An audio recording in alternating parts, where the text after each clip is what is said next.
In 2016, a 13-year-old girl from Boynton Beach, Florida, sat across from Dr. Phil on national television. She was angry, she was defiant, and she had absolutely nothing. Her mother had brought her on the show as a last resort, an out-of-control teenager from a broken home, no father in the picture, bouncing between trouble and chaos. Then she said 4 words: "Cash me outside, how about da?" The audience laughed. America laughed. The internet lost its mind. Within 48 hours, the clip had been remixed, memed, and shared hundreds of millions of times. She became the punchline of 2016. Everyone assumed she would disappear. Another viral moment, another forgotten face. They were wrong. Here is what most people never understood about Danielle Bregoli. While the internet was laughing at her, she was studying it. She watched how the attention worked. She watched how it moved. And she made a decision that most adults in her position would never have the instinct to make. She did not run from the meme. She did not apologize for it. She did not try to rebrand herself into something respectable. She weaponized it. At 13, she had no money, no connections, and no industry relationships. What she had was something most artists spend their entire careers trying to build: cultural penetration. Millions of people already knew her name. The question was never whether she could get attention. The question was what she would do with it.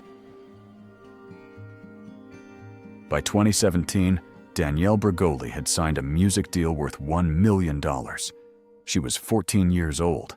She rebranded as Bhad babbie, leaning directly into the same raw, unfiltered energy that made her go viral in the first place. She didn't soften the image, she sharpened it. Her debut single dropped and entered the Billboard Hot 100, making her the youngest female rapper in the chart's history at the time.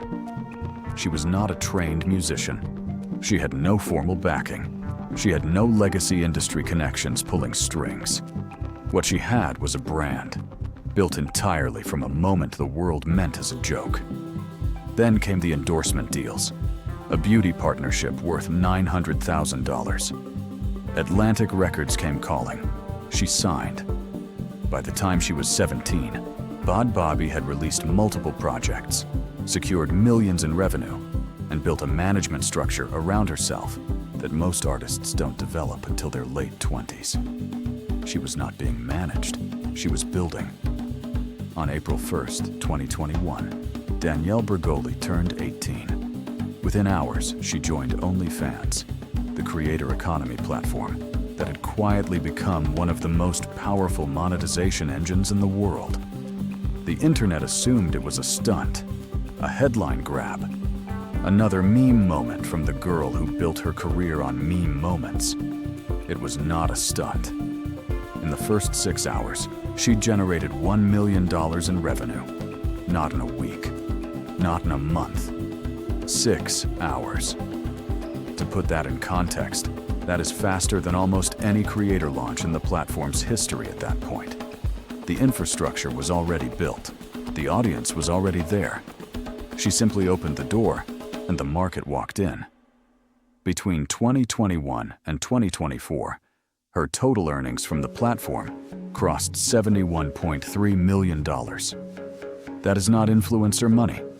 That is not viral moment money. That is enterprise revenue. Step back and look at what she actually built. A real estate portfolio acquired before the age of 22. A car collection valued at over $2 million. Lamborghinis, Bentleys, vehicles that most people spend decades working toward. Her own record label, giving her ownership over masters and future revenue streams, rather than a percentage of someone else's deal. Total net worth estimated between $35 million and $75 million, depending on which asset valuations you apply. She grew up in a household where stability was not guaranteed. There was no family capital behind her, no inheritance, no safety net, no industry mentor guiding her moves. What she had was one viral moment, a clear understanding of how attention converts to money, and the discipline to execute, while everyone around her was still laughing. Closing line. The meme was never the story. The meme was the seed capital. And while the world was busy laughing, Danielle Bregoli was busy building. If you want to understand how the creator economy actually works, subscribe. We are just getting started.